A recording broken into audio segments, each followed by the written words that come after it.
신임 검사 대표 진정 단상 앞으로. Kekuasaan adalah sesuatu yang kerap kali diperebutkan. Mereka yang sudah di atas sekuat tenaga untuk mempertahankan, melakukan segala cara hingga teman pun dikorbankan. Merasa jumawa dengan posisinya, kemudian berbuat semena-mena. Sejenak mereka lupa bahwa tidak ada yang abadi di dunia. Dan tiba saatnya nanti, mereka pun akan dijatuhkan dengan hina.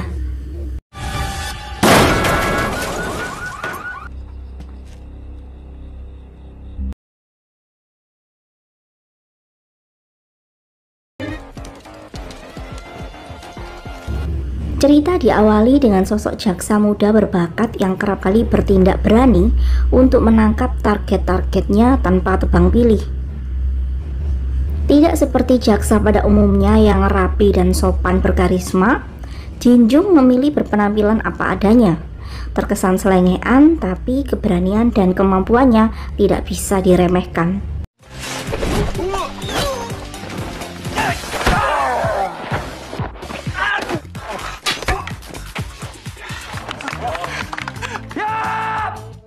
Jinjung adalah mantan atlet kendo yang kemudian ia menjadi jaksa. Karena ia sangat kecewa ketika olahraga yang ia cintai banyak praktek-praktek nepotisme di dalamnya. Hal tersebut merubah impiannya untuk menjadi pendekar keadilan sesungguhnya. 신임 검사 대표 진정 단상 앞으로. 죄송합니다.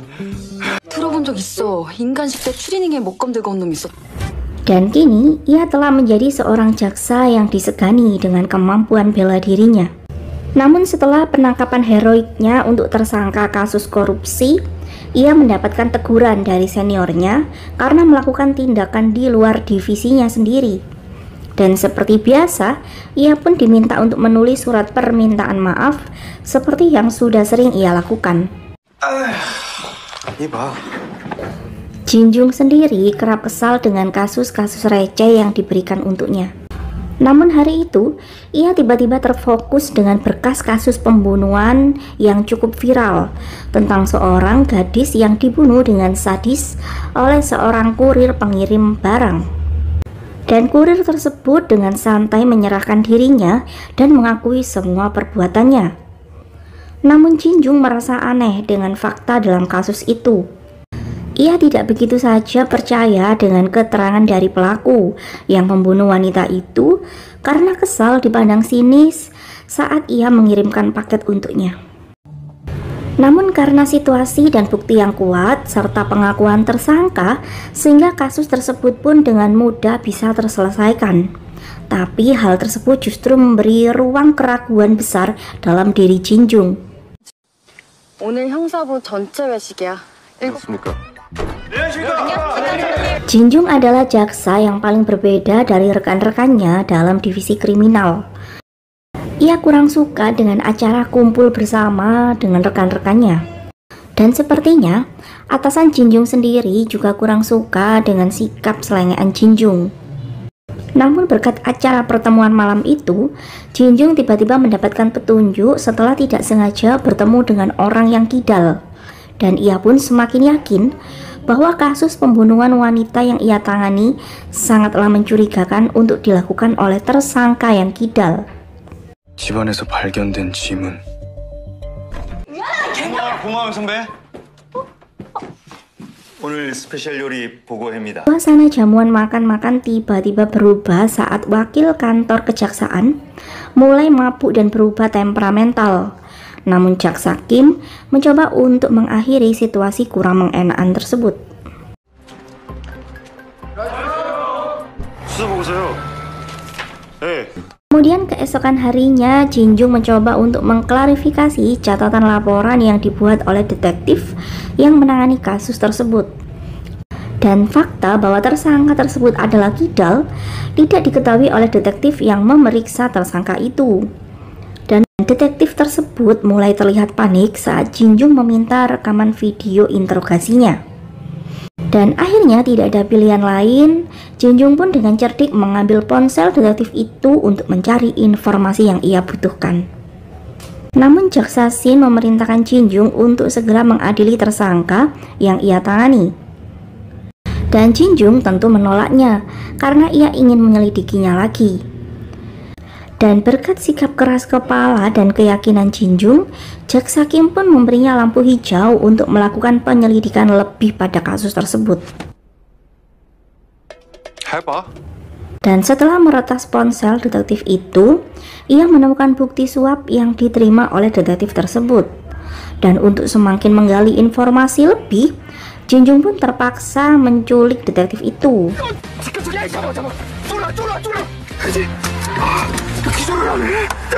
폭행, 살인, 국민들이 제일 Namun di tempat berbeda, Jaksa Kim justru mendapatkan teguran karena izin penyelidikan yang ia berikan kepada Jinjung.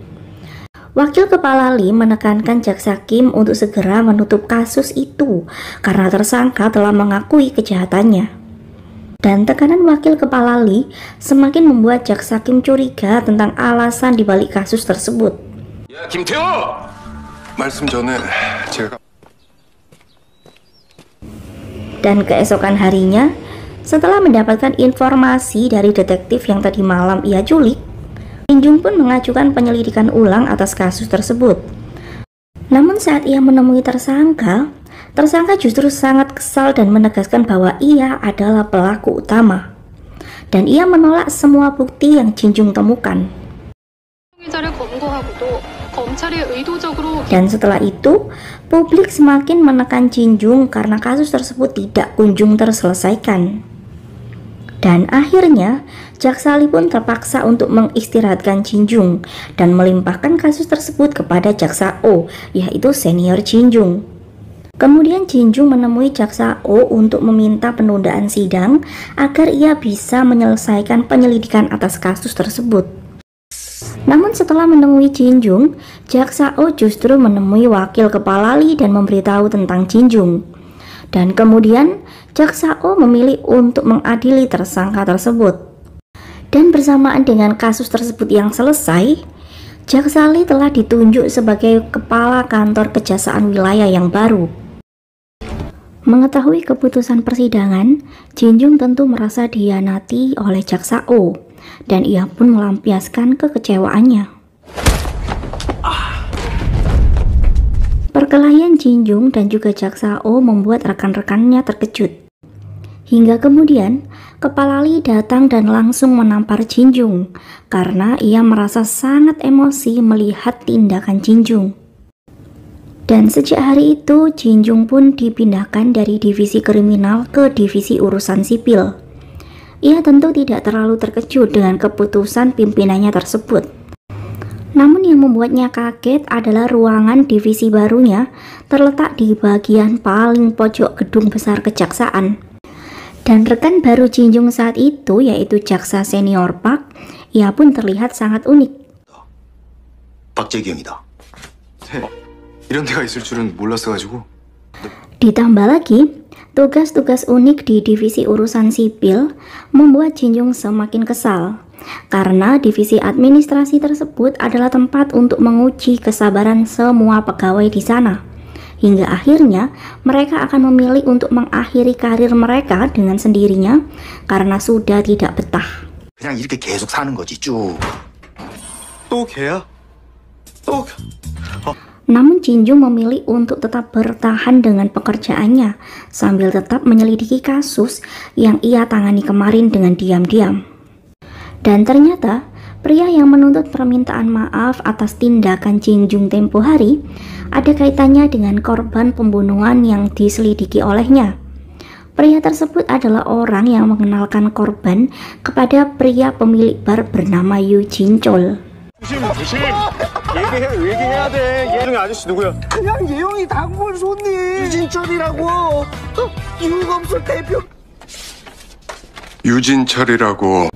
Sementara itu, Jaksa Shin juga mendapatkan perintah untuk diam-diam menyelidiki Yu Jinchul atas kasus peredaran narkoba dan juga prostitusi ilegal. Karena Jaksa Kim menduga Yu Jinchul mendapatkan perlindungan dari Kepala Jaksa Lee.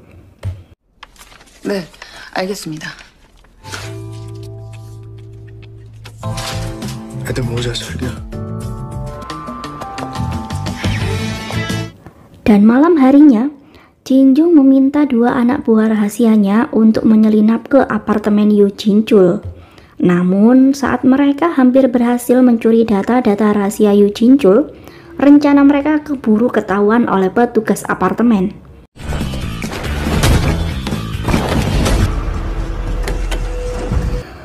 Dan di saat bersamaan, Jaksa Shin membawa anak buahnya menuju apartemen Jinchul. Namun upaya Jaksa Shin tersebut telah diketahui oleh Jaksa Oh. 왠지 중도. Di tempat berbeda, anak buah Jinjung yang bernama Jundo rupanya sangat ahli dalam peretasan data. Dan Jinjung pun berhasil mendapatkan foto koleksi Jinchul di hari pembunuhan tersebut.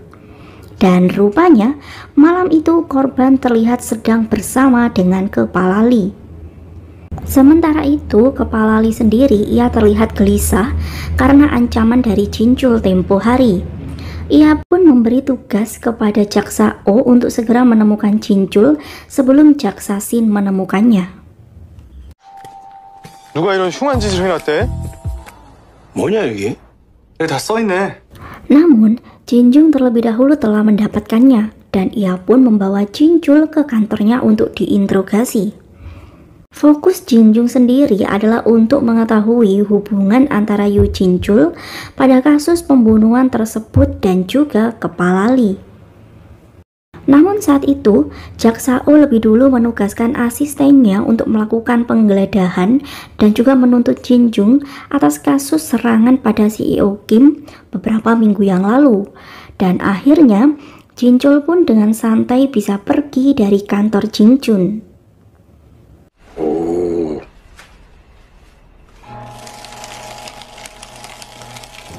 Kemudian keesokan harinya, Kepala Lee menghancurkan bukti foto kebersamaannya dengan korban kemarin. Ia menugaskan Jaksa Oh untuk mengawasi Jaksa Kim dan juga anak-anak buahnya. Di tempat berbeda, kejadian kemarin malam membuat Jaksa Shin semakin yakin bahwa Kepala Lee benar-benar berusaha untuk melindungi Yu Jinchul agar kejaksaan tidak bisa menginterogasinya. Dan kini, Jinjung sendiri telah menargetkan Kepala Lee karena sepertinya ia mendapatkan kemajuan atas penyelidikan yang telah ia lakukan terkait kasus pembunuhan kemarin. Namun saat itu, Kepala Lee tiba-tiba datang dan menampar Jaksa Kim untuk memperingatkannya karena ia telah lancang melakukan penyelidikan tanpa sepengetahuannya. Kepala Lee sangat murka karena ia merasa menjadi target dari Jaksa Kim, dan ia pun mengancam untuk mengusir Jaksa Kim setelah ia dilantik menjadi kepala kejaksaan nantinya.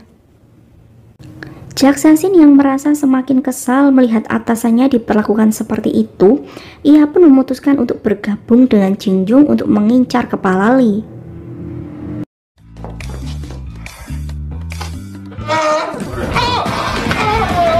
Jaksa Shin kemudian membantu Jinjung untuk kabur dari ruangan interogasi dan memulai rencananya untuk menangkap Yu Jinchul. Namun anak buah Jinjung tidak berhasil menangkap Jinchul saat itu yang telah kabur terlebih dahulu. 저런 짓 있던 건데 다른 것만 없고. 플랜 B 갑시다. 플랜 B도 있어?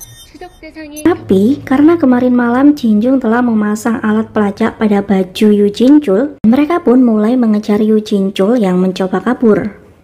Namun Jaksa Oh yang tidak sengaja menemukan alat pelacak saat membantu Jinchul kabur, ia pun telah berhasil mengecoh Jinjung. Dan di tempat berbeda, Jundo berusaha untuk meretas ponsel Yu Jinchul yang ditinggalkan saat ia mencoba untuk kabur. 열시 상하이. Dan Jundo pun berhasil menemukan data pemesanan tiket rencana penerbangan Yu Jinchul. Dan setelah mengetahuinya, Jinjung pun langsung menuju bandara.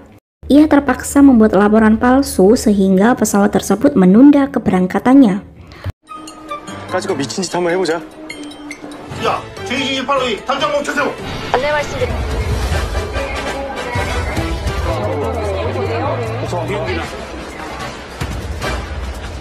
뭔 사고로 쳤는지 완전히 까먹었네.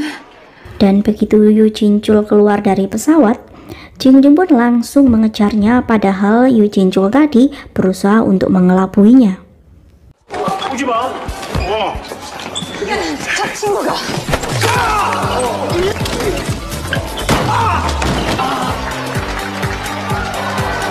핸드폰 뒷자리 0070. Namun saat Jingjung berhasil menangkap Yu Jinchul, tiba-tiba petugas bandara menahannya karena laporan palsu yang ia buat tadi. Di tempat berbeda, malam itu Kepala Lee semakin khawatir dengan gangguan Jingjung karena esok hari adalah hari pelantikan dirinya. 지검장님, 뭐를 내볼까? 뭐를 내볼까? Dan dengan lucunya, Jingjung sangat menikmati waktunya bermain kartu saat ia sedang ditahan oleh petugas bandara. Hingga kemudian Jaksasin datang karena mengkhawatirkannya. Namun, Jingjung tentu sudah memiliki cara untuk meloloskan diri sebelum pelantikan Kepala Lee esok hari. 지검장 취임식이 몇 시라 그랬죠? 오전 11시. 아 진짜 내가 웬만하면 참으려 그랬는데 Kemudian saat akan dibawa ke kantor kepolisian, Jingjung berhasil mengelabui petugas bandara dengan berpura-pura sakit perut dan diam-diam kabur saat ia ada di toilet.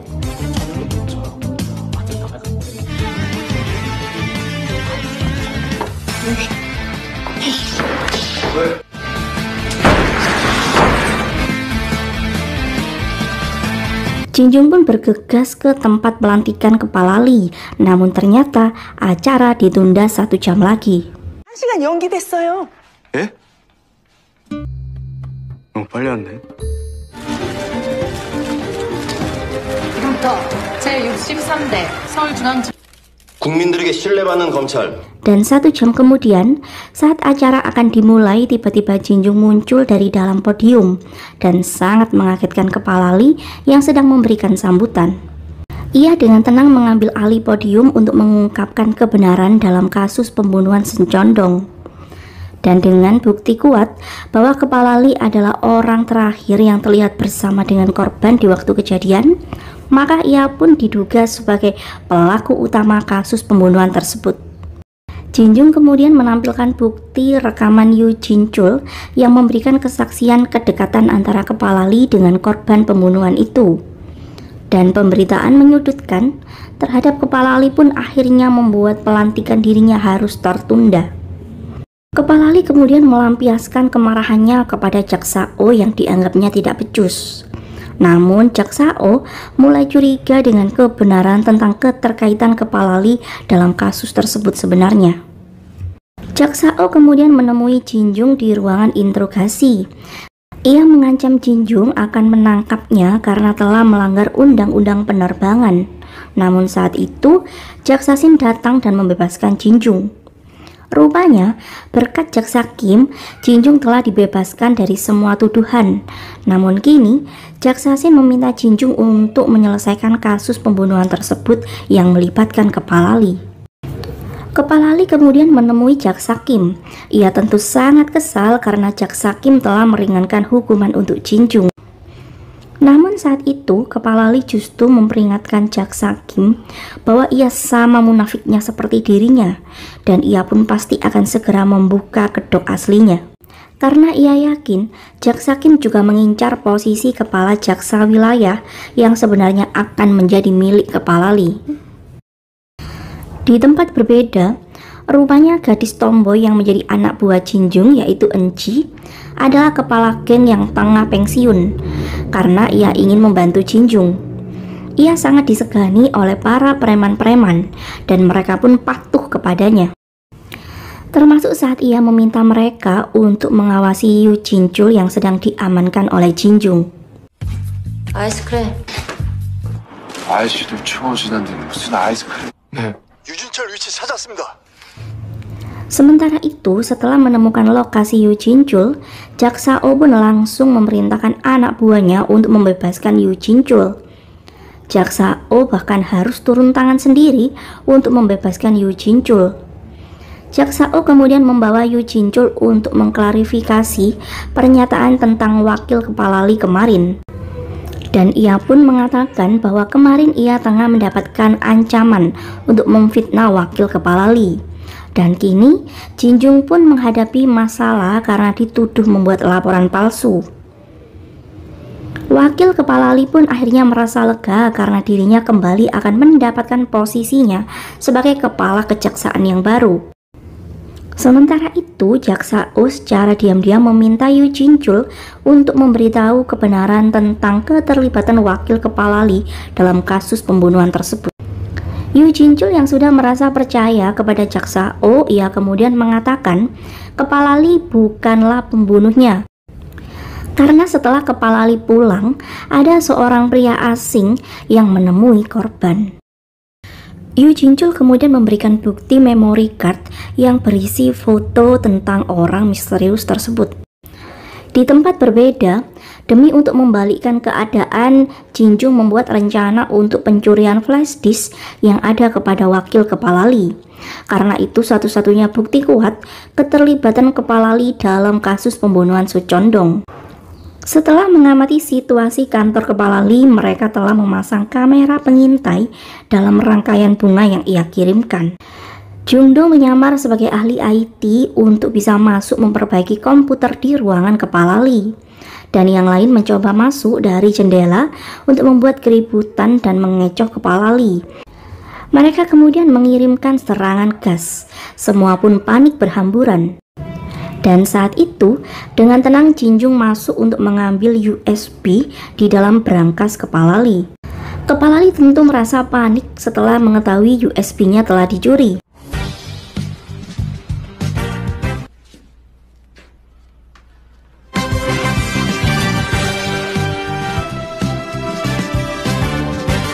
아유, 이게 뭔 냄새야? Dan keesokan harinya, Jin Jung menemui kepala Lee untuk menyindirnya karena ialah yang menjadi kotoran di tubuh kejaksaan. Jin Jung kemudian memberitahu bahwa foto kedekatan antara kepala Lee dan korban telah ia sebarkan ke media. Jin Jung berpamitan pergi setelah ia meminta kepala Lee untuk mengungkapkan kebenaran kasus tersebut. Namun kepala Lee saat itu mengatakan ia bukanlah pembunuh. Ia hanya kebetulan bersama dengan korban di malam sebelum kematiannya. Jin Jung kemudian pergi ke restoran untuk mengecek alibi kepala Lee. Kemudian setelah mengetahui kebenaran tentang alibi dari kepala Lee, Jin Jung kemudian pergi menuju sebuah gedung sesuai dengan janji bertemunya dengan kepala Lee. Namun setibanya di sana, ia menyaksikan peristiwa kematian kepala Lee yang terjun dari atap gedung saat itu juga.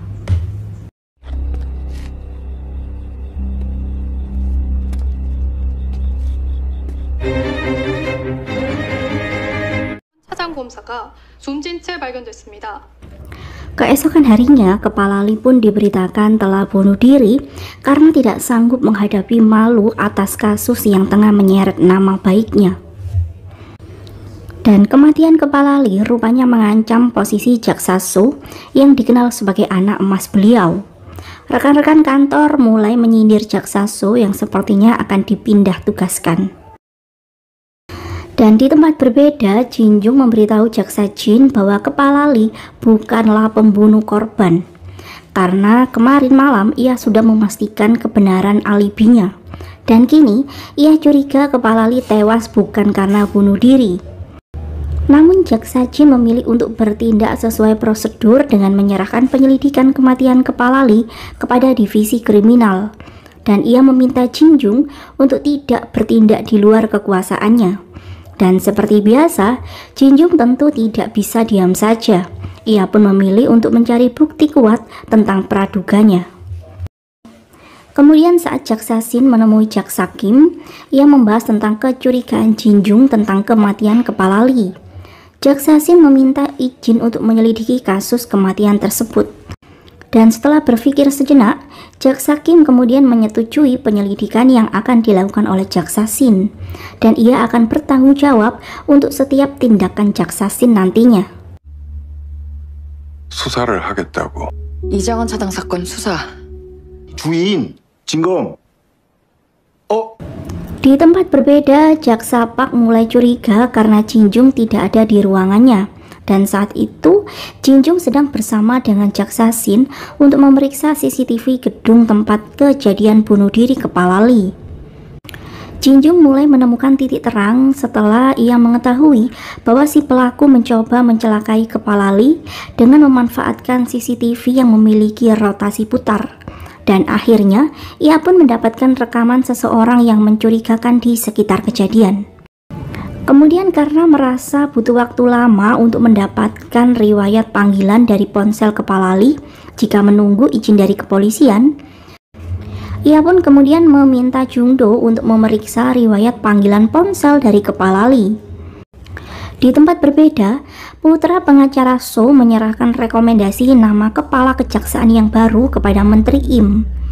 Ia dan ayahnya mencoba untuk menekan Menteri Im untuk menyetujui keinginannya. Menteri Im sendiri sepertinya tidak ada pilihan karena keselamatan putrinya sedang dipertaruhkan. Sementara itu, Jin Jung merasa curiga dengan sebuah nama dalam riwayat panggilan kepala Lee.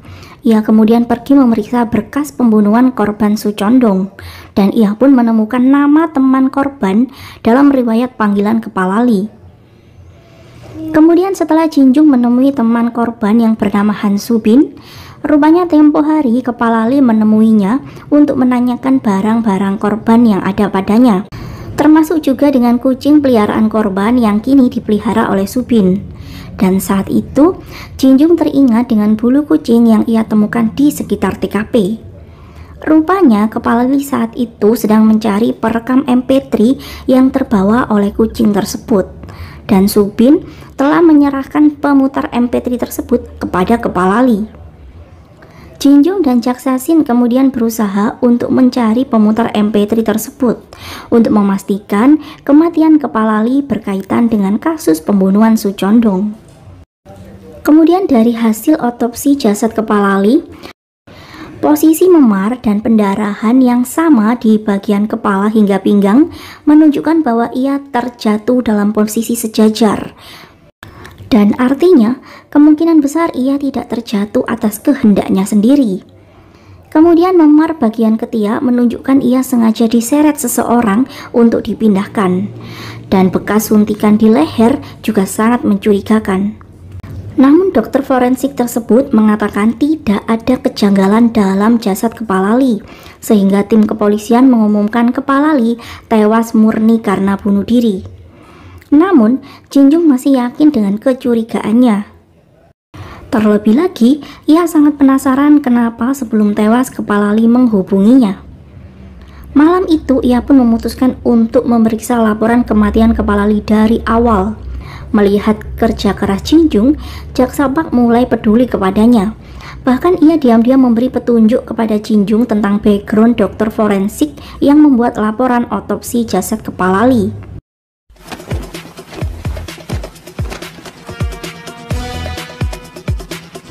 Dan berkat informasi yang tidak sengaja Jin Jung dapatkan, ia pun kembali bersemangat untuk melanjutkan misinya. Kemudian di tempat berbeda, Jin Jung menemui keluarga kepala Lee di rumah duka. Ia mengatakan pada putri kepala Lee untuk mengatopsi jasad kepala Lee sekali lagi. Awalnya putri kepala Lee tentu sangat kesal karena Jin Jung melaporkan kepala Lee tempo hari. Namun setelah mendengar penjelasan Jin Jung, ia pun menyetujuinya karena ia sendiri merasa curiga dengan kematian ayahnya yang tidak wajar. Namun demi menghindari pemberitaan, mereka pun membuat rencana untuk menukar peti pemakaman kepala Lee. Dan setelah berhasil mengambil jasad kepala Lee, saat itu mereka hampir lupa untuk menyelamatkan Jung Do yang hampir saja masuk mesin kremasi. 검사님들, 이장훈 씨 화상 당장 멈춰. 전화를 끊어서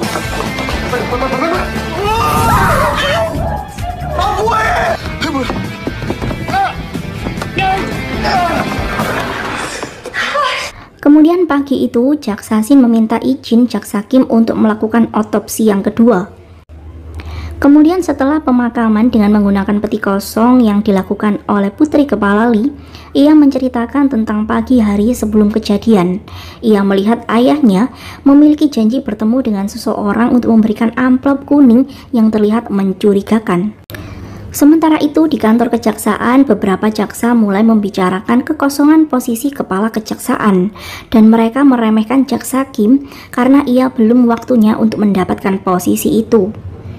Namun saat itu Jaksa Kim mendengarnya, ia pun menegur junior-juniornya yang dianggap kurang kerjaan dan terlalu suka untuk membahas hal-hal yang tidak berguna.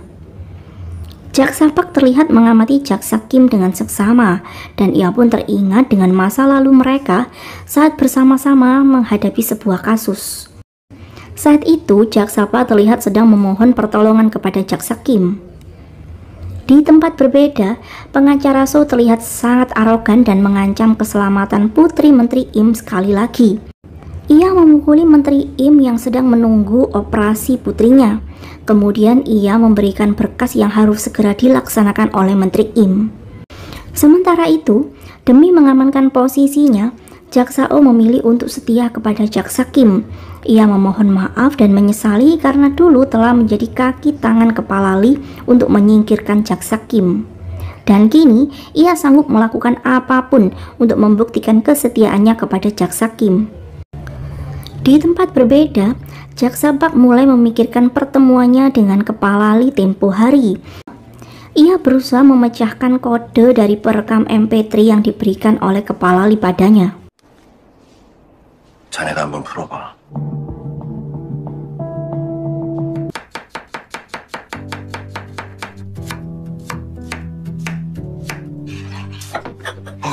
먹어보자. 누가 보스인지는 제대로 알려줘야죠.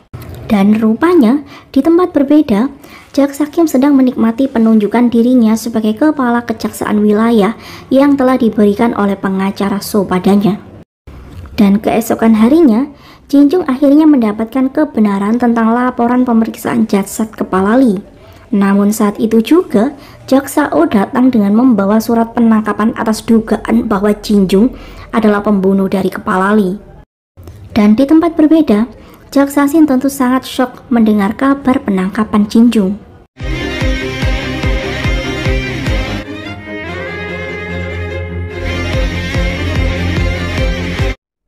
이것도 엄연히 수사 방해야 신검사. 깜짝이야.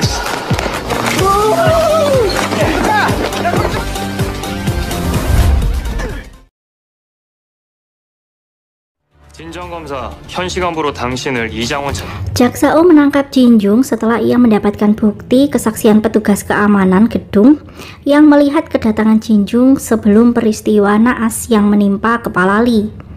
Dan sebuah jarum suntik dengan sampel darah kepala Lee ditemukan di apartemen Jin Jung. Melihat semua bukti rekayasa tersebut membuat Jin Jung semakin yakin bahwa ada yang berusaha untuk menjebak dirinya. Dan ia sama sekali tidak takut, namun ia justru semakin memiliki keberanian untuk mengungkapkan kebenaran di balik semua ini. Jaksa Shin sangat kesal membaca laporan kasus Jin Jung. Ia yakin semua itu adalah rekayasa. Namun Jaksa So tidak peduli dan akan tetap mendakwa Jin Jung. 이것도 엄연히 수사 방해야 신검사. 괜찮으십니까? Jaksa Shin dan Chul Ki kemudian menjenguk Jin Jung. Mereka menasihati Jin Jung untuk sementara tidak mengatakan apapun selama interogasi sambil mereka mencari bukti-bukti yang bisa membantu kebebasan Jin Jung. Dan Jin Jung tiba-tiba memiliki dugaan bahwa Jaksa Kim adalah orang di balik tindakan Jaksa Oh yang membuat skenario seperti ini. Terlebih lagi, Jaksa Kim tiba-tiba ditunjuk sebagai kepala jaksa wilayah menggantikan posisi kepala Lee. Karena dalang yang ingin menjebak Jin Jung pasti adalah orang yang ingin Jin Jung berhenti menyelidiki kasus kematian kepala Lee. Di tempat berbeda, kepala Kim menikmati posisi tertinggi di kantor kejaksaan wilayah Seoul. Dan ternyata memang dirinya lah yang memerintahkan Jaksa Oh untuk mendakwa Jin Jung. Dan Jaksa Oh tentu akan melakukan yang terbaik untuk membuktikan kesetiaannya kepada kepala Kim. Dan keesokan harinya, Chul Ki mengirimkan sarapan istimewa untuk Jin Jung. Ia menaruh kunci borgol dalam sup menu sarapan Jin Jung. 수고해요. 잠시만요, 검사님.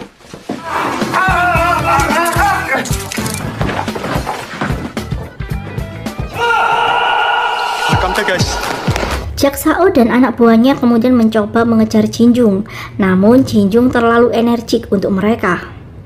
Kemudian setelah berhasil kabur, Jinjung langsung menghubungi Chulki, namun anak buah Jaksa O terlebih dulu mengamankan Chulki. Setelah mengetahui Chulki ditangkap oleh Jaksa O, Jinjung tetap kekeh untuk tidak akan menyerah dan ia memperingatkan Jaksa O untuk tidak menghalangi dirinya.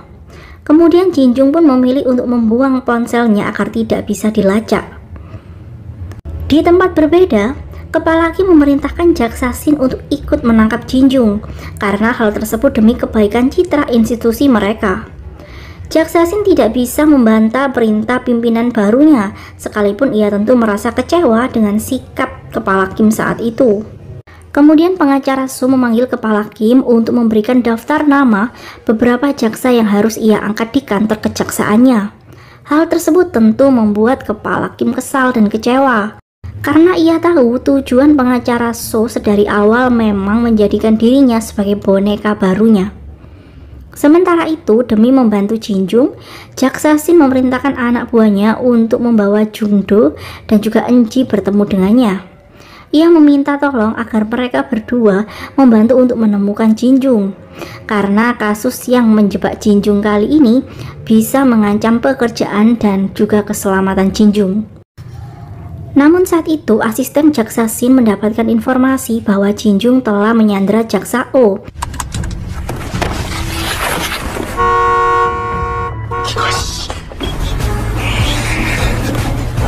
Dan saat itu Jinjung yang berusaha untuk mencari siapa dalang yang menjebak dirinya, namun ia malah mengalami kecelakaan dengan Jaksa O. Jinjung kemudian meninggalkan mobil Jaksa O dalam keadaan terluka dan ia pun pergi menemui Jaksa Park. Tidak butuh waktu lama, Jinjung pun langsung pulih dan terlihat baik-baik saja. Kini ia menjadikan kediaman Jaksa Park sebagai markas barunya. Jaksa Park kagum dengan tekad Jinjung untuk membalas orang-orang yang jahat padanya. Kemudian Jinjung menghubungi Jaksa Shin lewat telepon umum. Ia memberitahu bahwa keadaannya baik-baik saja setelah kecelakaan yang ia alami dengan Jaksa O. Ia berharap Jaksa Shin tidak terlalu mengkhawatirkan dirinya. Jaksa Shin meminta Jinjung untuk berhati-hati dan jangan sampai tertangkap oleh jaksa lain selain dirinya. Dan ia harus segera menemukan dalang yang telah menjebak dirinya. Pagi harinya, Jinjung memeriksa laporan kasus kematian Kepala Lee yang sempat ia ambil sebelum ia kabur dari kejaksaan kemarin. Ia sangat penasaran dengan tujuan Kepala Lee meminta dirinya untuk bertemu sebelum kejadian naas itu. Sambil menikmati ramen buatan Jaksa Park, ia memaksa Jaksa Park untuk membantunya mempelajari laporan kasus Kepala Lee. Setelah melihat catatan kandungan metafetamin dalam tubuh Kepala Lee, Jaksa Park menduga pembunuh sebenarnya sengaja menyuntikkan obat tersebut untuk membuat Kepala Lee berkata jujur tentang sesuatu yang ingin pelaku ketahui sebelum membunuh Kepala Lee. Jaksa Park menyarankan Jinjung untuk memulai penyelidikan dari awal dengan fokus kepada pembunuh Kepala Lee yang sebenarnya. Dengan begitu, ia pasti akan menemukan orang yang ingin menjebak dirinya. Jinjung kemudian memulai untuk mencari asal narkotika yang disuntikan kepada Kepala Lee, dan hal tersebut membawa dirinya bertemu kembali dengan Yu Jinchul. Selain mendapatkan informasi tentang bandar obat terlarang tersebut, Jinjung kemudian mendapatkan ponsel gratis dari Jinchul.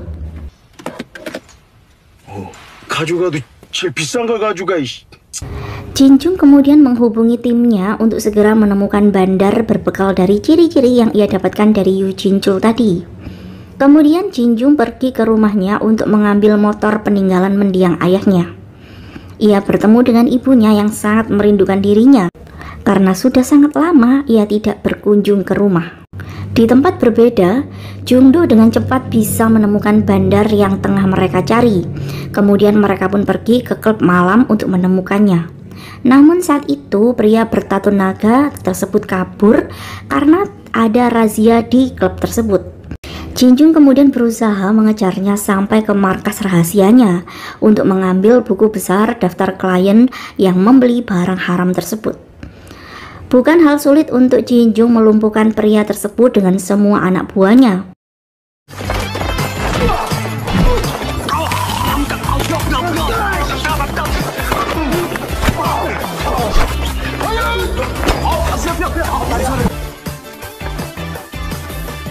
Dan keesokan harinya, di kantor megah dan mewah, pengacara So dan putranya sedang mengatur kasus yang telah menimpa salah satu pemilik perusahaan besar. Mereka dengan tenang memastikan bahwa kasus tersebut akan terselesaikan karena kantor kejaksaan wilayah Seoul kini ada dalam kuasa mereka. Namun pengacara So mulai terganggu setelah mengetahui bahwa Jinjung berusaha untuk mengejar salah satu bandar obat terlarang. Sementara itu, jaksa O diam-diam mengamati kemanapun jaksa Shin pergi hari itu. Dan ketika jaksa Shin bertemu dengan Jinjung untuk mendapatkan buku besar milik bandar yang Jinjung curigai, jaksa O dan anak buahnya langsung mengejar Jinjung yang saat itu berusaha untuk kabur lagi.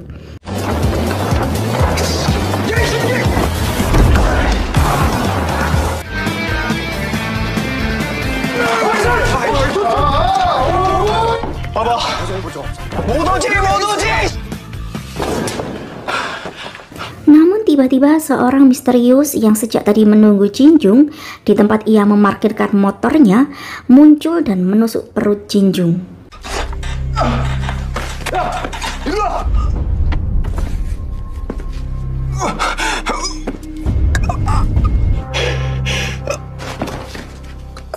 Saat itu Jinjung teringat dengan sarung tangan biru milik pelaku yang sama seperti milik orang misterius yang ia temui tempo hari di gedung tempat kepala Lee ditemukan bunuh diri.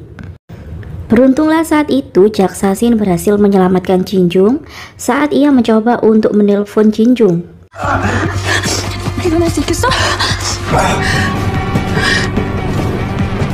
Namun jaksa O juga melihat bekas darah di tempat tersebut. Dan demi keamanan dirinya, Jinjung meminta untuk dibawa ke apartemen jaksa Park. Ia diobati oleh dokter kenalannya dan jaksa Park sebagai pendonor untuknya. Rupanya dokter kenalan Jinjung adalah mantan dosennya yang juga mengenal jaksa Park dengan baik. Ia memberi jaksa Park saran untuk mulai memberanikan diri dan bergabung dengan Jinjung untuk mengobati luka masa lalunya. Sementara di tempat berbeda, jaksa O melaporkan apa yang ia temukan saat mencoba untuk menangkap Jinjung. Jaksa O yakin jaksa Shin lah yang membantu Jinjung untuk kabur. Namun serangan yang diterima oleh Jinjung membuat jaksa Kim terkejut karena ia benar-benar tidak tahu tentang penyerangan yang diterima oleh Jinjung. Keesokan harinya, dalam kondisi Jinjung yang masih lemah, ia bermimpi tentang kecelakaan yang merenggut nyawa ayahnya.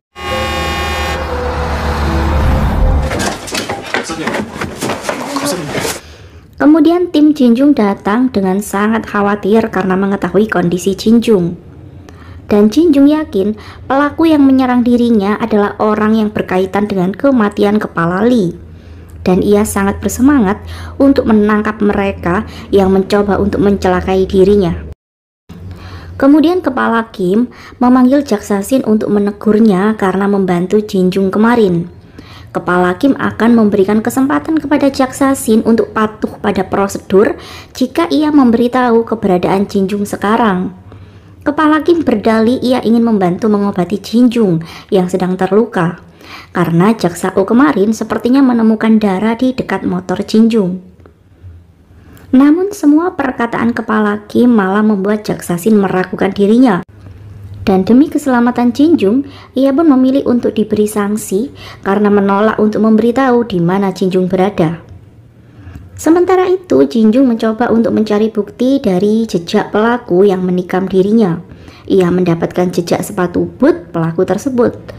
Kemudian ia menelpon timnya untuk melacak jaksa O, karena kemungkinan besar jaksa O kerap bertemu dengan dalang yang ingin mengincar dirinya.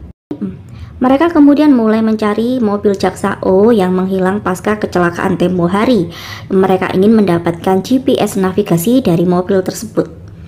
Di tempat berbeda, pengacara So mulai mengancam kepala Kim yang ia nilai tidak berguna karena tidak bisa menemukan Jinjung.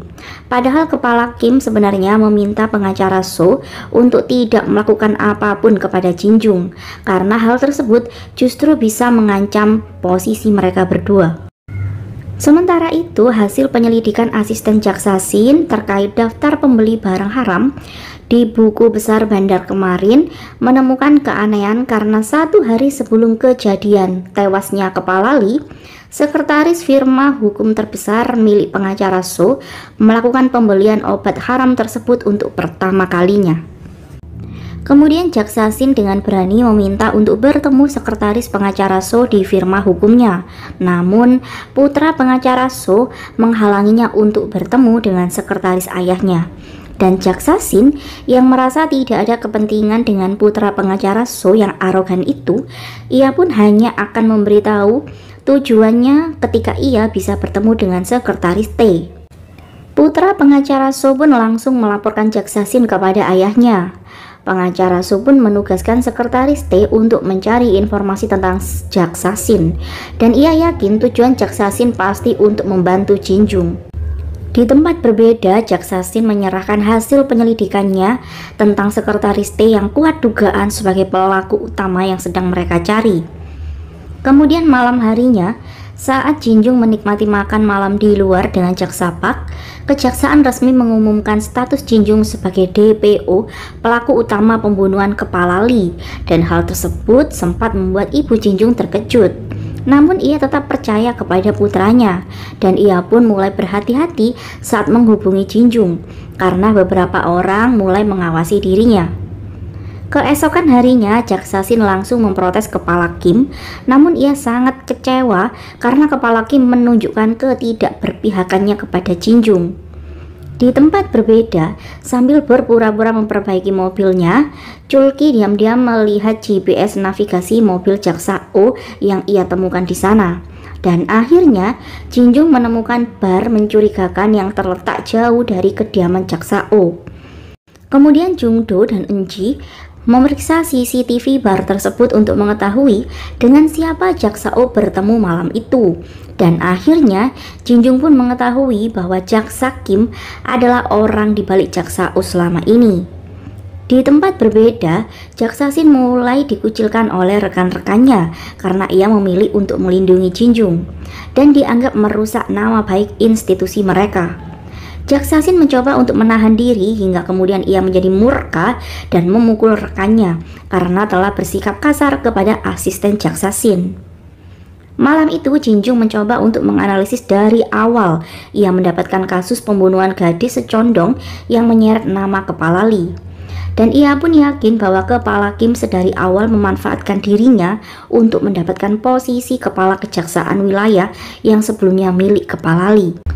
Kemudian setelah mendapatkan informasi pertemuan jaksa O dengan Kepala Kim, Jinjung diam-diam pergi ke apartemen jaksa O untuk meretas data di laptop miliknya. Dan ia pun mengkopi riwayat percakapan jaksa O dengan Kepala Kim. Dan setelahnya, ia pun berhasil pergi dari apartemen tersebut dengan sangat hati-hati tanpa diketahui oleh jaksa O. Jinjung kemudian memberikan bukti bahwa Kepala Kim adalah dalang yang mencoba untuk menjebak dirinya, dan jaksa Sin tentu merasa dikecewakan oleh kenyataan tentang pimpinan yang selama ini sangat ia hormati. Jaksa Sin kemudian pergi menemui Kepala Kim untuk memberitahu keberadaan Jinjung. Ia mencoba meyakinkan Kepala Kim bahwa ia ada di pihaknya, namun sebenarnya itu adalah rencana jaksa Sin dan Jinjung, karena mereka ingin mendapatkan bukti pengakuan langsung dari Kepala Kim. Kemudian melihat tekad dan kekecewaan jaksa Sin kepada dirinya membuat Kepala Kim sedikit kecewa kepada dirinya sendiri karena ia tidak memiliki pilihan lain. Dan ia terpaksa akan memindahkan jaksa Sin karena ia terlalu banyak melakukan hal yang mengganggu Kepala Kim. Namun setelah jaksa Sin berpamitan untuk pergi, tiba-tiba Jinjung datang dan memberikan bukti rekaman yang terpasang di ponsel jaksa Sin. Kepala Kim sungguh tidak menduga percakapannya tadi berhasil direkam oleh Jinjung. 제가 나쁜 놈들한테 말을 놓습니다. Dengan bukti rekaman tersebut, Jinjung berniat untuk mendapatkan posisinya sebagai jaksa dan memulihkan nama baiknya. Ia mengancam Kepala Kim dengan mengirimkan rekaman tersebut secara lengkap ke media humas kantor kejaksaan wilayah. Karena hal tersebut lebih fatal akibatnya untuk Kepala Kim sendiri. 진정. 지명수배 눈명 벗고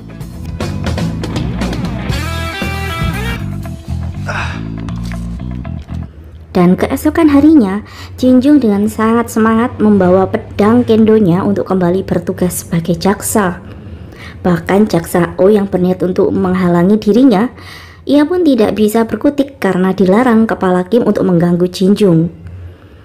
Kepala Kim melampiaskan kekesalannya kepada jaksa O karena gagal menghancurkan Jinjung. Jaksa O yang bertahan hidup dengan setia kepada pimpinan yang salah hanya bisa menerima perlakuan semena-mena dari mereka semua. Dan di tempat berbeda, seorang informan putra pengacara So memberitahunya tentang kembalinya Jinjung untuk bertugas di kantor. Dan hal tersebut tentu mengusik ketenangan pengacara So. Sementara itu, Jinjung memberikan bukti keterlibatan Kepala Kim dalam pembuatan laporan otopsi palsu kepala Lee yang dilakukan oleh ahli forensik yang sangat gemar berjudi. Dan malam itu, Jinjung pun berencana untuk menangkap ahli forensik tersebut di tempat perjudian. Dan malam itu, Jaksa Shin pun berhasil menangkap 2 tangkapan besar sekaligus. Ia menggerebek praktek perjudian sekaligus menangkap ahli forensik itu. Bukti aliran dana mencurigakan milik ahli forensik tersebut tetap membuatnya tutup mulut, dan ia mengakui bahwa ia hanya melakukan kesalahan otopsi atas kelalaiannya sendiri dan tidak ada yang menyuruh dirinya atau bahkan menyuapnya. Jaksa Shin dan Jinjung merasa kesal dengan kebohongan ahli forensik tersebut. Hingga kemudian Kepala Kim dan Jaksa O datang untuk mengambil alih interogasi kepada ahli forensik tersebut atas dugaan kelalaian dalam membuat laporan kematian Kepala Lee. Jinjung menanggapi hal tersebut dengan santai karena tindakan Kepala Kim justru semakin menunjukkan ketakutannya kepada kebenaran yang coba untuk Jinjung ungkapkan. Kemudian Jinjung dan timnya sengaja membuat skenario penculikan ahli forensik tersebut saat akan dibawa ke kantor kepolisian. Dan Jinjung muncul sebagai pahlawan untuk mengambil kepercayaan ahli forensik tersebut agar ia berada di pihaknya. Kabar tentang hilangnya ahli forensik itu tentu mengagetkan Kepala Kim yang merasa semua telah kembali dalam kendalinya. Jinjung kemudian membawa ahli forensik tersebut ke villa milik keluarga Jaksa Shin.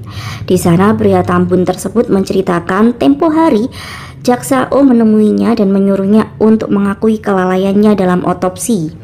Sebenarnya pria tersebut merasa kesal karena harusnya Kepala Kim melindungi dirinya. Namun ancaman Jaksa O atas beberapa kasus otopsi palsunya dan juga keselamatan keluarganya membuat dirinya tidak ada pilihan lain selain tidak menyeret nama Kepala Kim dan mengakui kesalahannya tersebut adalah tanggung jawab dirinya sendiri. Di tempat berbeda, Kepala Kim memohon bantuan pengacara So untuk melindungi dirinya agar tidak terseret dalam kasus otopsi palsu kematian Kepala Lee. Dan pertemuan rahasia Kepala Kim tersebut diam-diam diamati oleh Jaksa O. Jaksa O yakin pengacara So adalah orang kuat di balik Kepala Kim. Dan saat itu asisten Jaksa O tertangkap oleh sekretaris pengacara So karena tengah mengawasi mereka diam-diam. Namun pengacara So justru terlihat senang dan ingin bertemu dengan Jaksa O. Sementara itu Kepala Kim meminta Jinjung untuk bertemu dengannya di restoran mewah. Kepala Kim selalu mengundang orang yang ingin ia bina hubungan baiknya di restoran tersebut. Namun Jinjung tidak tertarik dengan hal itu karena keinginannya adalah untuk mengetahui siapa dalang yang ingin menjebak dirinya. Karena dalam percakapan Kepala Kim dan Jaksa Shin kemarin, Kepala Kim mengatakan ia tidak memiliki pilihan selain menjadikan Jinjung sebagai targetnya. Namun saat itu Kepala Kim masih enggan memberitahu Jinjung.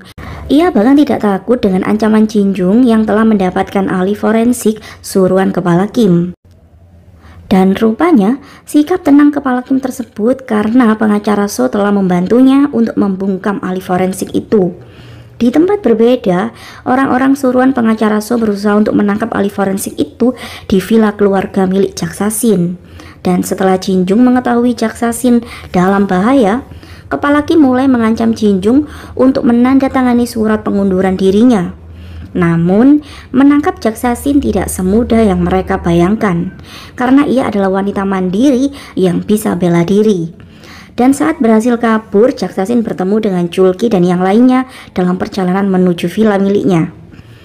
Ia kemudian menghubungi Jin Jung karena sangat kesal dengan kepala Kim, dan Jin Jung pun sangat lega mendengar suara emosi Jaksa Shin. Beruntung sekali saat itu Jin Jung hampir menandatangani surat pengunduran dirinya, dan Jin Jung kemudian pergi dengan senyum kemenangan meninggalkan kepala Kim yang mulai gelisah.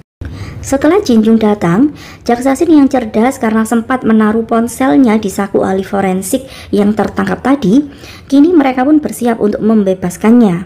Sementara itu, Jaksa Park mencoba untuk memperingatkan kepala Kim untuk tidak bermain-main dengan Jin Jung, karena Jin Jung berbeda dengan dirinya, dan ia yakin pengacara So adalah dalang semua ini, sama seperti tragedi yang Jaksa Park alami dulu. Kemudian Jaksa Park berusaha untuk memecahkan teka-teki dalam perekam MP3 yang diberikan oleh Kepala Lee padanya. Rupanya, Kepala Lee sebenarnya ingin mengundurkan diri karena ia merasa gagal mengendalikan pengacara So yang seperti monster dalam tubuh kejaksaan. Dan ia memberikan perekam MP3 tersebut agar Jaksa Park bisa membalaskan dendamnya kepada pengacara So yang telah menghabisi keluarganya. Di tempat berbeda, anak buah pengacara So dan orang misterius bersarung tangan biru membuat ahli forensik tersebut seolah-olah bunuh diri setelah ia menyuntikkan obat kepada ahli forensik tersebut dan membuatnya tidak sadarkan diri.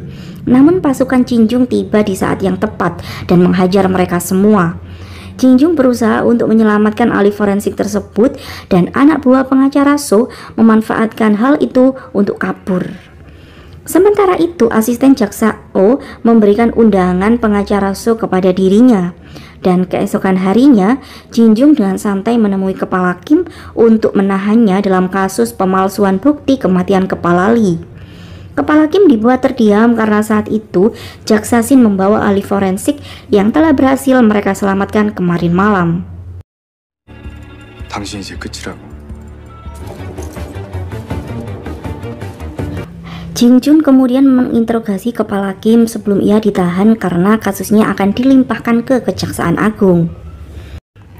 Jin Jun menyadarkan Kepala Kim bahwa prinsip hidup yang selama ini ia pilih dengan setia kepada orang-orang berkuasa untuk mendapatkan kekuasaan untuk dirinya sendiri adalah hal yang hanya akan mengubur karirnya sendiri. Karena ia tidak bisa menjunjung keadilan sebagai prinsip dasar untuk melakukan sesuatu. Namun Kepala Kim masih berpikir bahwa yang ia lakukan adalah cara terbaik untuk melindungi institusinya, dan itulah yang ia dan orang-orang lain lakukan sebagai sebuah tradisi. Jin Jun berjanji akan membuktikan bahwa prinsip yang ia yakini adalah cara terbaik untuk melindungi institusi kejaksaan. 오도환 검사님? Sementara itu, Jaksa O pun tidak luput dengan interogasi dari Kejaksaan Agung, karena Jaksa O adalah kaki tangan Kepala Kim selama ini. Namun Jaksa O memilih untuk bungkam walau ia sadar karirnya sebentar lagi akan hancur. 이렇게 뻔뻔하네. 당신 수의복 입는 거 확정이야. 감찰과에서 압수수색. 여기 비서실장 만나러 왔습니다. 태영욱이라고. Di tempat berbeda, Jin Jun pun langsung memutuskan untuk mencari sekretaris T, karena kini hanya tinggal dia yang alibinya perlu Jin Jun klarifikasi. Namun upayanya untuk bertemu dengan sekretaris T tentu tidak mudah, karena putra pengacara So berusaha untuk menghalangi mereka. Tapi Jin Jun tentu tidak menyerah. Ia memaksa untuk bertemu sekretaris T, atau ia akan menganggap firma hukum pengacara So memiliki kaitan dengan kematian Kepala Lee. Karena tidak ada pilihan lain, akhirnya putra pengacara So memanggil sekretaris T. Jin Jun langsung menanyakan alibi sekretaris T dan kedekatannya dengan Kepala Lee.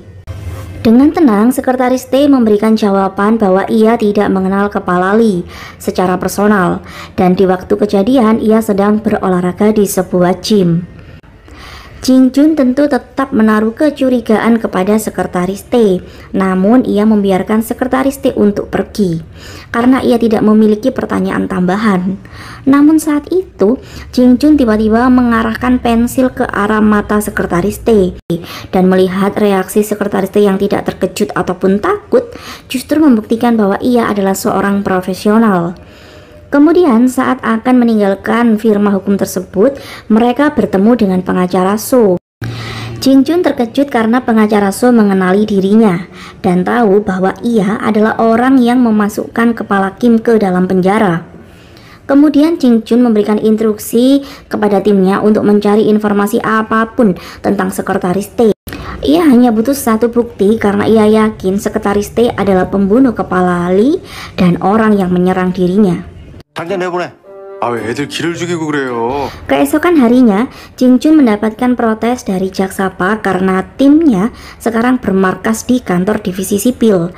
Dan untuk membuat mereka menerima kehadiran tim Jin Jun, Chul Ki mulai mempresentasikan tentang background mereka kepada jaksa Pak dan juga jaksa Shin, hingga membuat mereka berdua kagum dengan sosok Enji dan juga Jung Do karena mereka berdua memiliki kehebatan di bidangnya masing-masing. Enji sendiri adalah ahli bela diri dan putri tunggal preman terkenal, sementara Jung Do adalah peretas yang lumayan berprestasi. Di tempat berbeda, jaksa Oh yang dalam keadaan sulit, ia mencoba untuk bertemu dengan pengacara So, namun ia berubah kesal karena diremehkan oleh putra pengacara So.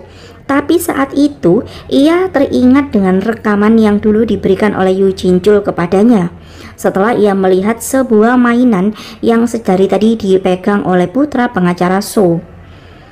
Dan ia pun yakin bahwa pria misterius yang membunuh korban Su Condong adalah putra pengacara So. Kemudian jaksa Pak meminta bertemu dengan jaksa Kim yang sekarang menjadi tahanan eksklusif. Ia mencoba untuk menanamkan keraguan jaksa Kim untuk pengacara So yang pasti akan meninggalkan dirinya saat ia dalam posisi seperti ini. Jaksa Pak memberitahu bahwa ia akan mulai melawan pengacara So karena ia memiliki apa yang sedang pengacara So cari. Karena sebelum kepala Lee meninggal, ia memberikan benda tersebut kepada dirinya. 서영교 너무 믿지 마라. 구치소 김태우 지검장님에게 연락 왔습니다. Dan setelah jaksa Pak pergi, jaksa Kim mulai menyadari bahwa pengacara So diam-diam menjauhi dirinya. Kemudian saat tim Jin Jun membahas hasil temuan mereka tentang sekretaris T, mereka menemukan riwayat sekretaris T di bidang militer. Dan saat itu, jaksa Shin menyadari bahwa video rekaman yang menjadi alibi sekretaris T adalah rekaman yang waktunya telah dipalsukan. Dan Jin Jun kemudian semakin yakin bahwa sekretaris T adalah pelaku yang ia cari. Kemudian dengan kecerdasan jaksa Shin yang mencatat plat mobil yang dipakai oleh sekretaris T tempo hari, Jin Jun dan jaksa Shin berusaha untuk mencarinya untuk memeriksa isi dari mobil tersebut. Dan saat itu, Jin Jun menemukan sepatu boot dengan bekas darah yang disembunyikan di bawah kursi mobil itu. Ia pun mengirimkan sepatu tersebut untuk dicek DNA dari darah yang menempel pada sepatu itu. Sementara itu, Enji dan juga Jung Do memeriksa keaslian rekaman CCTV gym. Anak buah Enji berhasil menakuti pemilik gym tersebut hingga ia pun memberitahu yang sebenarnya kepada mereka. Di tempat berbeda, jaksa Oh mengirimkan bukti keterlibatan putra pengacara So ke kantor pengacara So, dan pengacara So justru tampak senang dengan tindakan jaksa Oh. Sementara itu, saat mencari pedang kayunya di ruangan divisi sipil, Jin Jung justru menemukan amplop kuning berisi MP3 yang disembunyikan. Ia pun langsung meminta penjelasan dari jaksa Pak tentang benda tersebut. Jaksa Pak memberitahu Jin Jung bahwa barang itu memang yang dicari oleh pembunuh kepala Lee. Dan kepala Lee memberikan benda tersebut kepadanya untuk suatu tujuan, dan ia memilih untuk menyembunyikannya dari yang lainnya karena tidak ingin Jin Jung dan yang lain terlibat lebih dalam pada balas dendam yang akan ia lakukan, karena itu sangat berbahaya untuk mereka. Namun Jin Jung tidak peduli karena ia merasa kecewa dengan sikap dari jaksa Pak yang selama ini berpura-pura tidak tahu apa-apa. Dan Jin Jung saat itu diam-diam mencuri pemutar MP3 tersebut dari jaksa Pak. Di tempat berbeda, saat pengacara So menikmati makan bersama dengan jaksa Oh, sekretaris T dihubungi oleh Jin Jung yang ingin bertemu dengannya karena Jin Jung memiliki pemutar MP3 yang ia inginkan. Sekretaris T kemudian berpamitan kepada bosnya untuk menemui Jin Jung yang telah menunggunya. Dan setibanya di tempat sekretaris T menghabisi nyawa kepala Lee, mereka berdua pun langsung saling menyerang. Sekretaris T yang memiliki background militer adalah lawan yang tidak mudah untuk Jinjung. Mereka berkelahi sampai ke atap gedung dan Sekretaris T diam-diam membawa alat suntik seperti yang ia berikan kepada kepala Lee.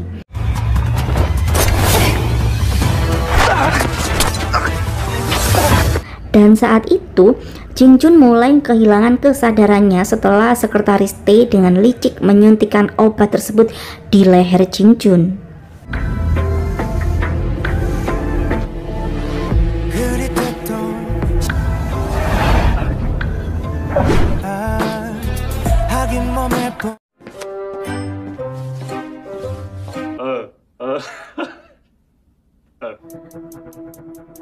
지금부터 빨리빨리 안 오냐?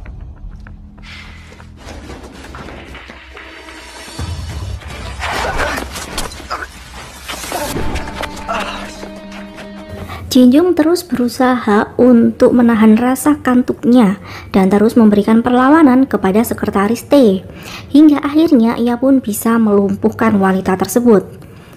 나좀 데리러 가라. 아버지, 대실장이 검거됐답니다. Di tempat berbeda, pengacara So yang mendengar penangkapan sekretarisnya, ia tidak terlalu khawatir. Ia hanya sedih karena sepertinya ia harus mencari supir pribadi yang baru. Dan karena saat itu ia sedang bersama dengan Jaksa Oh yang memberitahu bahwa ia ingin mengabdikan dirinya, dan mulai saat itu Jaksa Oh pun bergabung dengan pengacara So. 운전 잘 해요? 그리고 네가 왜 차장님을 죽였는지도 알고. Keesokan harinya, Sekretaris T tentu memilih untuk bungkam saat ia diinterogasi. Hingga kemudian Jinjung dibuat terkejut karena Jaksa Oh datang sebagai pengacaranya dari firma hukum pengacara So. Namun kedatangan Jaksa Oh yang sekarang menjadi pengacara Oh adalah untuk meminta Nona T untuk tetap ditahan dan menerima semua tuduhan untuk melindungi tuannya. Kesetiaan dan pengabdian Sekretaris T kepada pengacara So pun berakhir dengan kerugian untuk dirinya sendiri.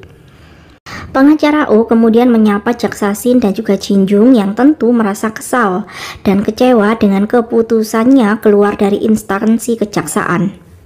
Kemudian saat Jinjung dan juga timnya berusaha untuk membuka perekam MP3 yang telah ia dapatkan, mereka sempat khawatir MP3 tersebut adalah bom atau semacamnya. Namun ternyata itu adalah MP3 biasa yang menjadi rahasia karena terdapat satu folder catatan yang memiliki password jika ingin mengetahui isi dari folder tersebut.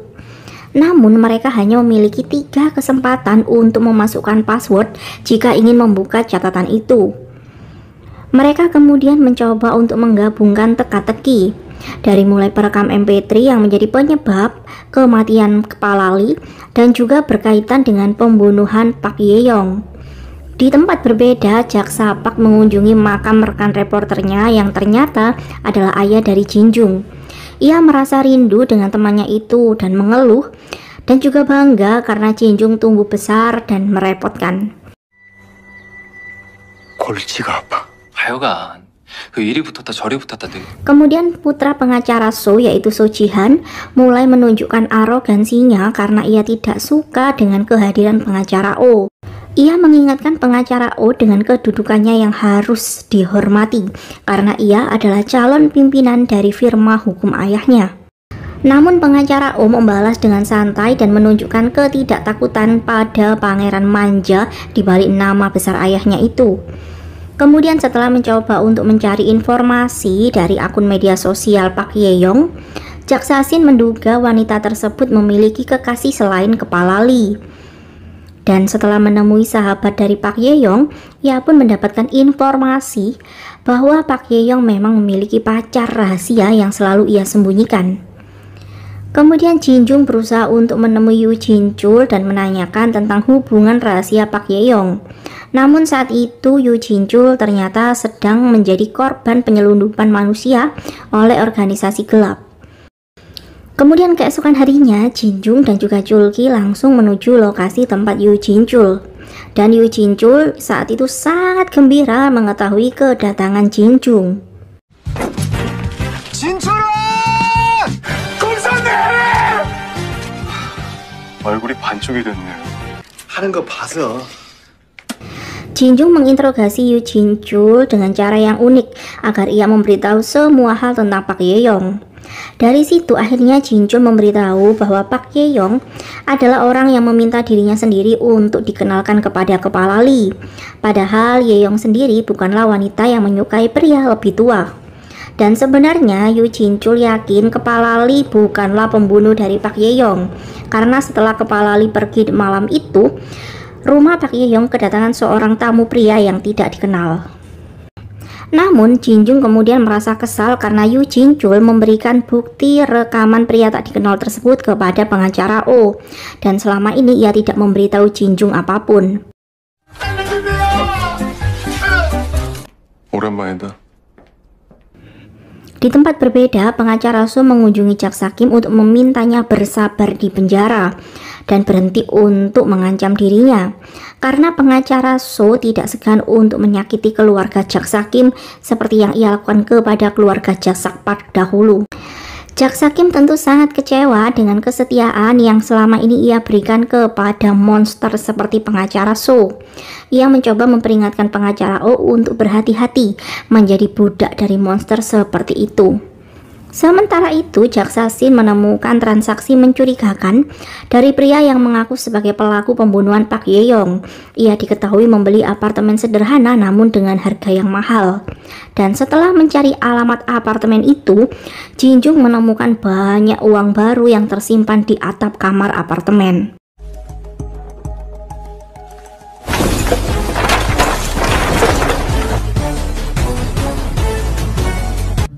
너 이거 뭐야? 다시 부를게. Kemudian Jinjung dengan santai mengancam akan membakar uang tersebut jika pelaku tidak menceritakan apa yang sebenarnya terjadi. Dan karena mulai panik akan kehilangan uang yang telah ia miliki, akhirnya pria itu menceritakan yang sebenarnya. Malam itu saat mengirim barang, ia tidak sengaja melihat pertengkaran antara Pak Ye-yong dengan seorang pria misterius. Ia tidak bisa melihat wajah pria itu. Ia hanya melihat perkelahian hebat tersebut dan akhirnya membuat Pak Ye-yong meninggal. Namun keberadaan pria itu tiba-tiba disadari oleh pria misterius tersebut, karena saat itu ponsel pria tersebut tiba-tiba berbunyi. Pria itu kemudian kabur bersembunyi di rumahnya. Hingga kemudian sekretaris T mendatangi rumah pria itu karena pria tersebut ingin dimintai bantuan untuk mengaku sebagai pembunuh dari Pak Ye-yong. Pria tersebut tidak pernah melihat sosok si pembunuh Pak Ye-yong. Ia hanya ingat pria tersebut memiliki suara yang lembut dan juga membawa mainan spinner saat kejadian. Pembicaraan Jinjung dan juga pria tersebut diam-diam dilaporkan kepada pengacara So Ji-han, dan ia pun mulai panik karena takut kejahatannya terbongkar. Namun kepanikannya justru membuat ayahnya semakin kesal karena menganggap putranya benar-benar tidak berguna dan hanya merepotkan dirinya saja. 너 호적에서 판다. 그 전에 잘 하자. Di tempat berbeda, Jinjung yang merasa bingung memikirkan kata kunci untuk membuka catatan rahasia di dalam pemutar MP3. Ia kemudian pergi menjenguk Jaksa Park di apartemennya untuk mengajaknya duduk dan berdiskusi. Karena ia sudah tahu bahwa Jaksa Park adalah teman baik ayahnya yang dahulu membuatnya memiliki cita-cita untuk menjadi seorang jaksa. 우리 엄마가 아저씨 검사래요. 나도 검사 될래요. 아저씨가 알고 있는 거 전부 다. Jinjung yakin orang yang mengincar perekam MP3 dan juga dalang dari beberapa kasus yang dialami oleh Kepala Lee dan juga Kepala Kim adalah pengacara So, yaitu pemilik firma hukum Kang San. Ia meminta Jaksa Park untuk menceritakan keterkaitan semuanya dari awal. Jaksa Park kemudian menceritakan awal pertarungan dirinya di meja pengadilan dengan pengacara So adalah dalam kasus tuntutan para korban limbah industri. Walaupun kasus tersebut berhasil dimenangkan oleh para korban, namun ternyata pengacara So menjadikan seorang pegawai sebagai tersangka yang menerima semua hukuman tersebut. Sedangkan Jaksa Park tentu ingin pemilik perusahaan lah yang bertanggung jawab untuk semua itu. Kemudian wakil kepala Lee melarang jaksa Park untuk mengincar pengacara So karena ia bukanlah orang sembarangan, bahkan orang yang tidak bisa tersentuh oleh hukum. Dan karena keras kepala jaksa Park, wakil kepala Lee pun terpaksa mengasingkan jaksa Park ke divisi sipil. Dan pada suatu malam, ayah Jinjung yang seorang reporter kemudian menghubungi jaksa Park karena ia memiliki bukti untuk menghancurkan pengacara So. Namun ayah Jinjung mengalami kecelakaan dan hal tersebut berulang dengan kematian kepala Lee yang meninggal seusai ia memberikan perekam MP3 tersebut kepadanya. Namun tiba-tiba pengacara So datang dan bertamu di rumah jaksa Park. Ia mulai mengancam keselamatan ibu Jinjung yang bisa saja terluka karena memiliki putra keras kepala seperti dirinya. Namun Jinjung tetap tidak mau menyerahkan perekam MP3 tersebut dan ia pun langsung pergi untuk mengecek kondisi ibunya. Beruntunglah Jinjung saat itu bisa menyelamatkan ibunya yang hampir saja kecelakaan. Namun Jinjung menyuruh ibunya untuk sementara waktu dirawat di rumah sakit. 고아되기 싫다. 오래 살아야 아들 장가 가는 것도 볼 거 아니야. Jinjung kemudian semakin mantap untuk menghancurkan pengacara So. Dan ia kemudian pergi menemui jaksa O untuk meminta black box milik dari Yu Jinchul. Dan saat itu pengacara So Jihan sedang memberikan peringatan kepada pengacara O agar menyadari posisinya dan lebih hormat kepadanya. Ia bahkan mengejek ibu pengacara O dan hal tersebut membuat pengacara O sangat kesal. Namun ia tentu tidak bisa melampiaskan emosinya kepada putra dari bosnya. Tapi saat itu pengacara So Jihan malah memukul pengacara O untuk menunjukkan bahwa level dirinya jauh lebih tinggi daripada pengacara O. Jinjung kemudian menghentikan pengacara So Jihan yang hendak memukul pengacara O lagi. Kemudian setelah So Jihan pergi, pengacara O langsung memberikan memory card yang berisi rekaman tersebut kepada Jinjung. Jinjung tentu merasa terkejut kenapa ia begitu mudah untuk mendapatkan itu. Rupanya pengacara O merasa So Jihan sudah sangat keterlaluan dan melepati batas, sehingga ia ingin menghancurkan dirinya. Kemudian setelah melihat hasil rekaman tersebut, Jinjung teringat dengan pengakuan kurir yang melihat pembunuh dari Park Ye-young yang mengatakan bahwa pelakunya adalah pria bersuara lembut yang membawa mainan spinner. Jinjung kemudian meminta teman-temannya untuk mencari informasi tentang So Jihan. Kemudian Enji dan Dongju memeriksa barang bawaan So Jihan di tempat gym. Ia pun menemukan mainan spinner emas yang memang selalu dibawa olehnya. Di tempat berbeda, Jaksa Shin dan Chulki memeriksa pasien yang datang di sekitar rumah sakit tempat Park Ye-young tinggal. Dan mereka menemukan bukti di malam kejadian tersebut, So Jihan datang ke rumah sakit dengan luka di tangannya. Besar kemungkinan ia mengalami cedera karena memukul Park Ye-young dengan kayu berulang-ulang. Dan keesokan harinya, setelah mendengar beberapa lagu di dalam perekam MP3 tersebut, Jinjung menyadari bahwa itu semua adalah lagu kesukaan ayahnya. Jadi besar kemungkinan password MP3 tersebut pasti berhubungan dengan ayahnya. Sementara itu, kepala kejaksaan menolak untuk menandatangani surat perintah penangkapan So Jihan, dan tentu hal tersebut karena tekanan dari pengacara So. Sebelum pengacara So pergi, Jinjung menasehatinya bahwa ia tidak akan berhenti untuk mengejarnya. Namun pengacara So justru mengancam Jinjung bahwa ia bisa mati jika pengacara So benar-benar menghentikan Jinjung, karena ia adalah orang yang mengatur penguasa di negeri ini. Namun berkat Jaksa Park dan Jaksa Kim, kepala kejaksaan akhirnya menandatangani surat perintah penangkapan So Jihan. Jaksa Park meyakinkan Jaksa Kim untuk tidak perlu khawatir, karena kali ini ia pasti akan bisa membalaskan dendam kepada pengacara So. Sementara itu, pengacara So akhirnya meminta putranya untuk menyerahkan diri dan bertahan sebentar di sana, karena ia tidak mungkin meninggalkan putranya dalam keadaan seperti itu. 도망가지. 잠은 좀 펴려 그랬는데. 뭐라는 거야, 새끼가. 다음엔 당신 차례야. Jinjung dan timnya terlihat senang dengan tangkapan mereka hari itu. Namun So Jihan tentu memilih untuk diam dan tidak memberikan jawaban apapun saat diinterogasi. Merasa kembali lagi menemukan jalan buntu, Jinjung harus segera bisa menemukan kata kunci untuk membuka MP3 tersebut. Dan setelah memikirkan kata sandi yang berhubungan dengan ayahnya, akhirnya ia pun berhasil pada percobaan ketiga. Rupanya kata kunci yang digunakan ayah Jinjung adalah tanggal ia membeli motor kesayangannya. Kemudian saat Jak Sapak datang, Jinjung mengajaknya untuk melihat isi rekaman tersebut. Rupanya ayah Jinjung merekam kejadian saat pengacara So membunuh salah satu pegawai perusahaan besar yang menjadi kliennya. Ia sangat emosi karena pegawai tersebut menolak untuk dijadikan kambing hitam dalam kasus yang menuntut pimpinan mereka. Setelah melihat rekaman tersebut, Jak Sapak semakin khawatir dengan keselamatan Jinjung. Ia tidak ingin Jinjung dalam bahaya karena pengacara So benar-benar seorang monster. Jak Sapak kemudian menyuruh Jinjung untuk pergi ke rumah sakit menemani ibunya yang malam itu berulang tahun.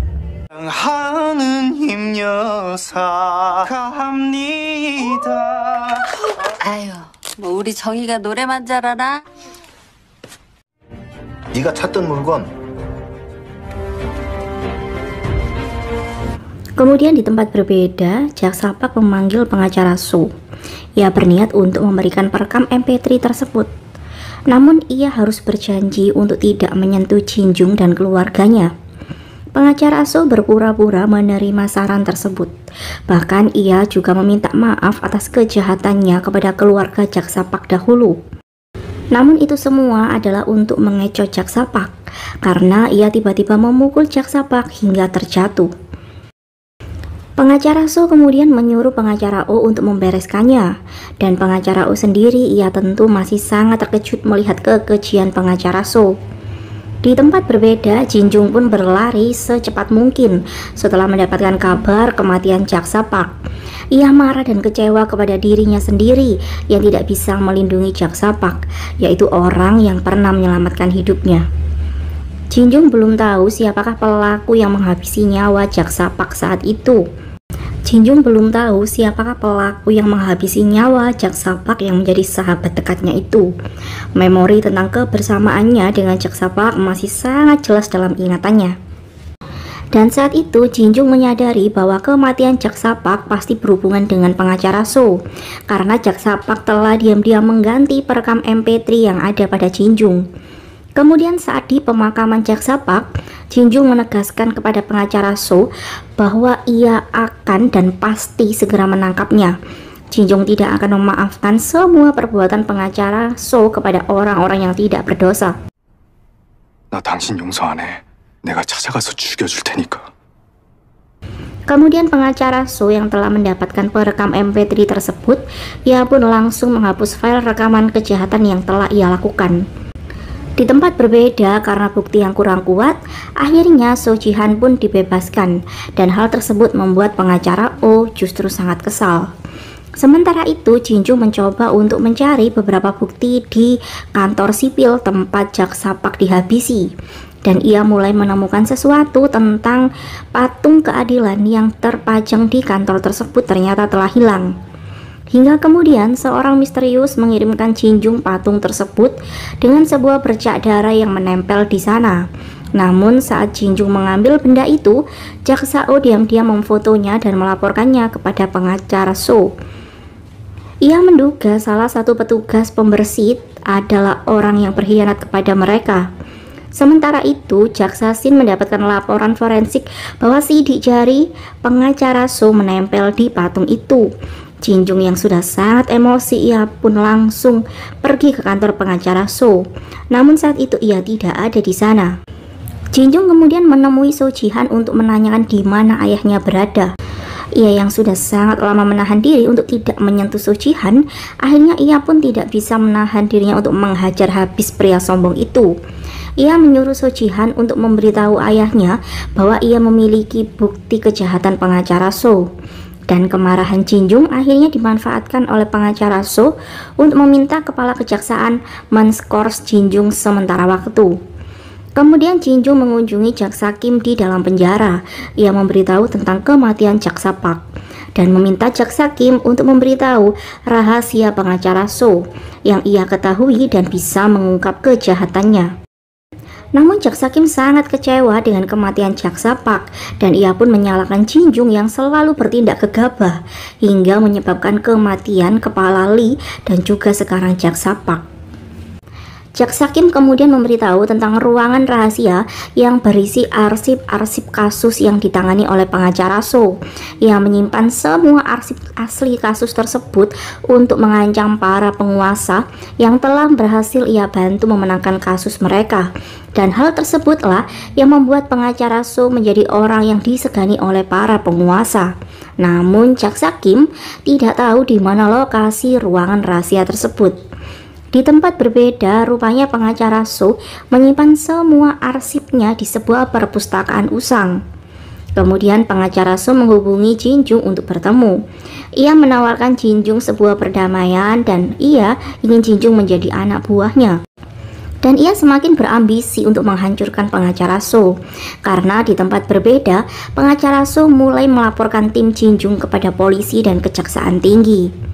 Jaksa Shin yang hari itu dipanggil oleh kejaksaan tinggi, ia pun menjadi sangat murka dan meminta Jin Jung untuk tidak melepaskan pengacara So. 하지 말고 무조건 그놈 잡아.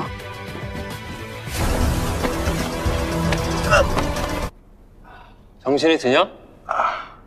Kemudian So Ji-han menculik Jin Jung untuk mendapatkan bukti kejahatan ayahnya yang telah membunuh Jaksa Park. Ia menghajar Jin Jung untuk melampiaskan dendamnya. Namun di saat yang tepat tim Jin Jung datang untuk menyelamatkannya. Karena Julki dan juga Jaksa Shin telah membebaskan Eun-ji dan juga Jung-do. 서자 씨 포함 여기 계신 분 다 죽여버리세요. 어디 갔어?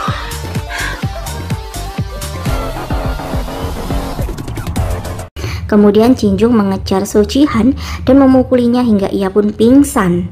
Dan ketika ia tersadar, So Ji-han sudah ada di rumah sakit. Jin Jung mengatakan ia telah tidak sadarkan diri selama seminggu.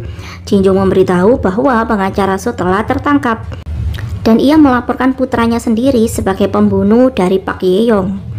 So Ji-han tentu terkejut dan takut karena ia dikorbankan oleh ayahnya sendiri. Jin Jung kemudian menawarkan bantuannya untuk membebaskan So Ji-han dengan syarat ia harus memberitahu di mana tempat rahasia arsip-arsip ayahnya. Dan karena tidak ada pilihan lain, So Ji-han pun memberitahu lokasi rahasia milik pengacara So. Dan setelah ia dipersilakan untuk kabur oleh Jin Jung, ia begitu terkejut karena ruangan rumah sakit tersebut adalah sebuah jebakan dari Jin Jung. Kemudian Jin Jung pun pergi ke alamat ruangan rahasia pengacara So. Di tempat berbeda, pengacara So yang mendapatkan informasi tentang pergerakan Jin Jung, ia pun sudah sangat kesal dan meminta pengacara Oh untuk menghabisi Jin Jung.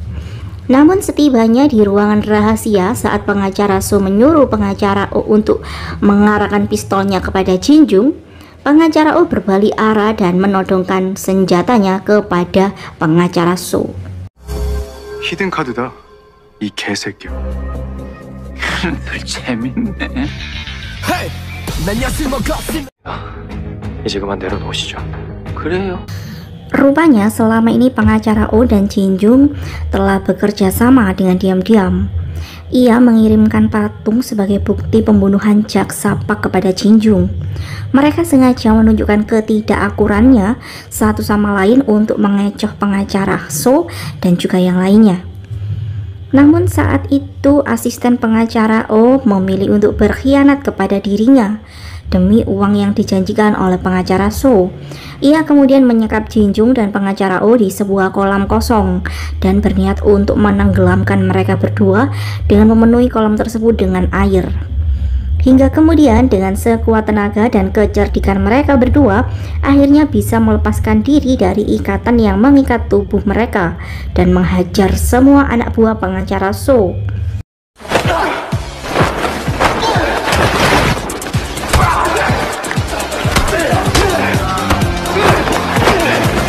오도환 변호사가요? Jin Jung kemudian menemui timnya dan menceritakan rencana rahasianya dengan pengacara Oh. Tim Jin Jung tidak menyangka pengacara Oh telah menjadi sekutu mereka. Kemudian Jin Jung mulai merencanakan untuk balas dendam kepada pengacara So. Jin-jung mulai dengan mengincar arsip-arsip pengacara So yang coba mereka pindahkan. Ia dan timnya mengikuti mobil box yang akan memindahkan arsip-arsip tersebut. Walaupun mereka sempat terkecoh dengan siasat anak buah pengacara So, mereka telah mengantisipasinya dengan meminta Eun-ji dan juga Yong-do untuk menyamar sebagai anak buah pengacara So. Kemudian setibanya di dermaga dan akan menyelundupkan arsip-arsip tersebut, Jin-jung datang dan menghajar mereka semua. Pengacara Oh bahkan datang tepat waktu dan menghentikan mantan asistennya yang berusaha untuk membakar semua arsip itu. Jin-jung kemudian menemui pengacara So untuk mengirimkan surat perintah penangkapan dirinya karena ia telah berhasil mendapatkan semua arsip tersebut secara legal.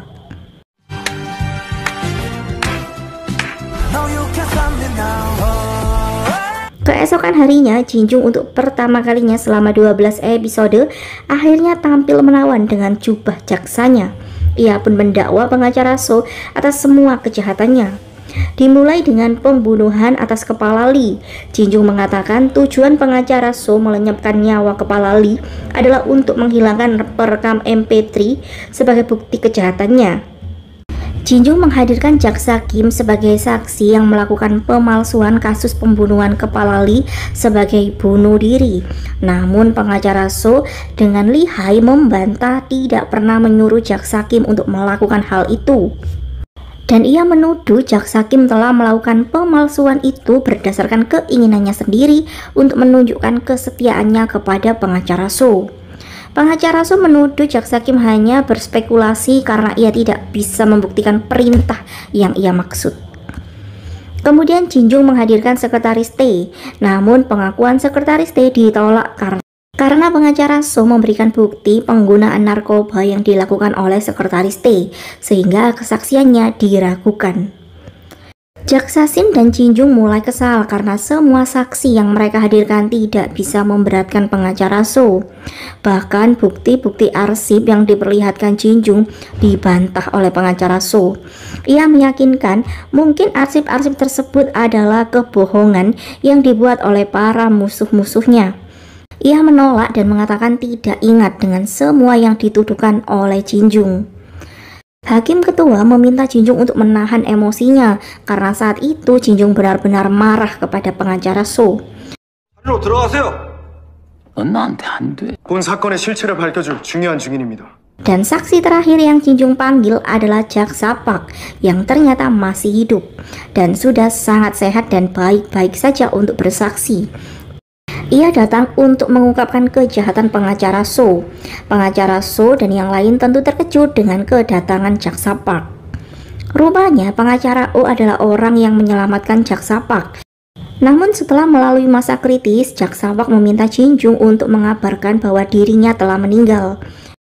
Ia juga menyuruh Jin-jung menemui jaksa Kim untuk memberitahu kematiannya agar jaksa Kim mau melawan pengacara So untuknya. Dalam persidangan, jaksa Park membongkar kasus kematian istri dan anaknya, serta usaha pembunuhan dirinya yang semua itu dilakukan oleh pengacara So. Kemudian pengacara O menyerahkan patung asli yang menjadi bukti penyerangan yang dilakukan oleh pengacara So. Bukti forensik sidik jari dan darah yang masih ada di patung tersebut membuat pengacara So bingung dan terbata-bata menjawab pertanyaan dari hakim. Jin-jung akhirnya sangat emosi melihat pengacara So mencoba untuk membantah semua tuduhan untuk dirinya. 적당히 좀 해! 변호사라는 신분을 이용해 죄를 짓고 Jin-jung menyampaikan argumen terakhirnya dan mendakwa hukuman mati untuk pengacara So. Semua terlihat lega terkecuali pengacara So sendiri. 있었던 강산로펌 서현규 대표의 서현규 대표와 서현규 게이트와 연관된 Sementara itu, So Ji-han pun telah menjadi tahanan dalam kasus pembunuhan Park Ye-young. Singkat cerita, sebulan kemudian, jaksa Shin diangkat menjadi jaksa senior. Jin-jung dengan semangat masuk ke kantor dan terkejut karena ia dipindahkan lagi ke divisi sipil. Namun ternyata tujuannya dipindahkan ke divisi sipil adalah untuk menangani kasus-kasus besar dengan timnya. Karena dalam divisi sipil, ia bisa melakukan tugas dengan cara kerja seperti yang biasanya ia lakukan dengan timnya, tanpa takut dengan aturan-aturan yang malah memperlambat kinerja mereka. 하여튼 네가 만져봐. 철저히 네 방식대로. 환영한다. 오늘부로 민호봉사실 발령받았습니다. 같은 괴물이 될 순 없었으니까 통하는 건 있었네.